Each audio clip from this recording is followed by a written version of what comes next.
whenever we still do an us and them and we separate, whenever we choose a side of good and evil, we are still just under Mother's instruction. Right here. We're still in Mother's instruction. We haven't moved to the doctrine of Yahshua. The reason why I worded this as the doctrine of Yahshua, the very first time that this, they translated it as doctrine, but it also means instruction.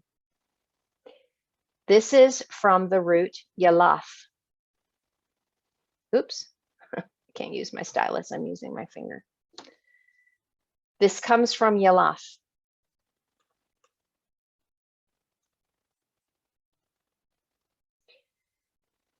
The yalaf teaching are for those that have already connected to their heart. They've already connected to this. Now, why this is so important? Do you notice how that yod has been added to the front of this? If you were to take, if you've seen much of what I've shared before, if you take through the toroidal math of reduction, yod in gematria is 10, aleph is 1.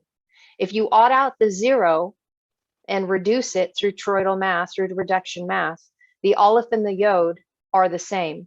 One is the active presence of the aleph that is actually doing, that has been given power, but it really still comes from the aleph. The aleph is generating that. So what is that saying, Carrie? What that is saying is that the essence of the unseen that is in and through all things, which is God, which is the frequency, which is the quantum field, which is that manifests, the power that's behind our manifesting. This is the active doing of manifesting. This is the active taking by the work and deed of our hand, the power that is given to us through the quantum field, aka God,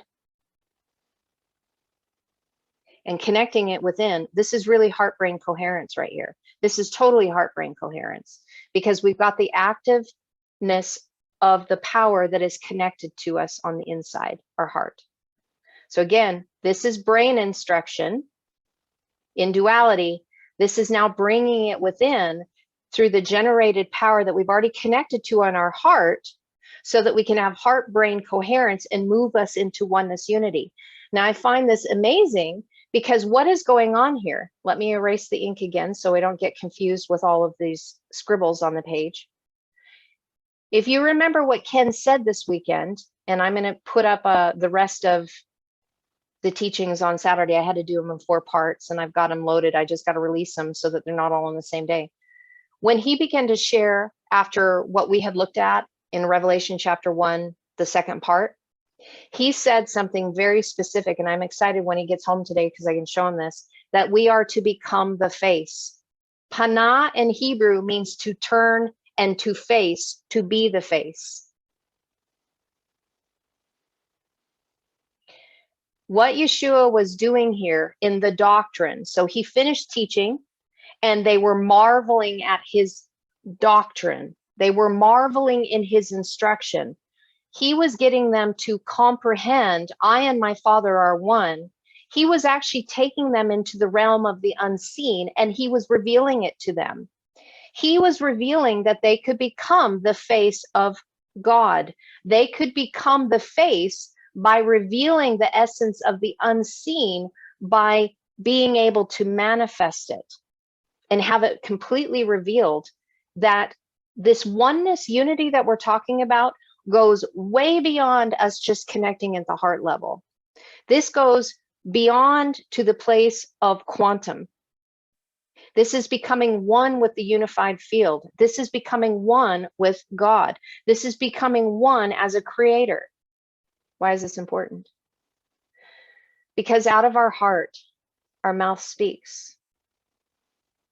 And I recently did a breakdown of even abracadabra. I speak and therefore I create. This has to do with speech that is coming from our heart. That which we have instructed ourselves within our heart level is going to come out of our mouth. It is a seed that germinates, and then it is revealed. Yahshua was trying to take them. The writings are trying to take us into a much, much, much deeper revelation than what the world is currently at with the external elements. And until we begin taking them in the inside to where the power truly is at, so that we can deal with our shadow that is being revealed, we will not be able to get to the place of Yahshua's doctrine, Yahshua's teachings that make us, I and my Father are one. And when he says Father, that's Abba, source, origin, creator. So when he says, I and my Father are one, we are a creator within this matrix, and I'm wanting to take you deeper. Paul even understood this. You are on the milk. I'm trying to take you to something deeper. I'm trying to take you into the meat for you to realize that you are one with a quantum field. You are the created saying that you're co-creating, but you're still separating. You're not realizing that these deeper teachings, these mysteries, these things that are being brought forth that people are marveling at because they've never heard them before, is the deeper esoteric teachings for those who want to be responsible creators. Not irresponsible by creating thought forms, egregors that are ruling and putting ourselves under submission of something that's ruling over us, but rather our movement into sovereignty as we move forward and we become, and this is where I think it's most profound, we become the face of God. We become the face of God because we are creators. We are turning and presenting ourselves, so our mouth is speaking a new seed, a new germination that is meant to be perpetual, and we are revealing that by that which we do, what we think, what we say, and that is being revealed in our own environment is showing that we are God. And I know that can be heavy, especially if we're dealing with some old theology that we're going to have to wrestle with